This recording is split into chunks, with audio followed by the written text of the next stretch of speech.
pasirinkote sėdėti namie? Tikrai? Tai gal geriau reikėjo kartu ateiti su Rimanto Kaukėno paramos fondu į kalėdinį bėgimą. Ar jūs galit pagalvoti, buvo 12 km distancija, buvo 6 km distancija ir 3 km distancijai. Vaikus pamiršau, patys pirmieji, taigi vaikai prabėgo, jie linksmiausia bėgo. O 3 km distanciją galima įveikti net ir va tokiu bėgimu ir viskas labai patogu ir viskas labai gerai. O Rimantas, pavyzdys visiems ir mum ir visiems jaunimui, įveikė net 12 km. Tai jėga. Bėgo 3, 2 jaunuoliai ir Rimantas. Kaip smagu. O dabar didelė visa komanda 3 km kartu įveikėm.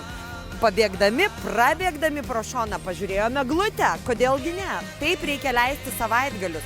Su sportu, su gera nuotaika ir geroj komandai. Rimanto Kaukėno paramos fondo komandai. Gerai.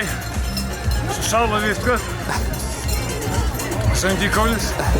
Jaunimas rodė tempą. Vos pabijom.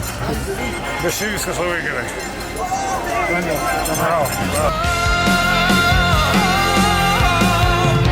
Gyvenk tik šiandieną, nebeskaičiuok, kaip laikas greitai bėga. Labai džiugu, kad susirinko milžiniška minia su spalvingais ir gražiais kostiumais, kurie turbūt ne tik buvo malonus pažiūrėti akiai, bet ir sukėlė nemažą šypseną ir taip pat geras bėgimo ritmas atnešė daug džiaugsmo ir savaime aišku gerų emocijų.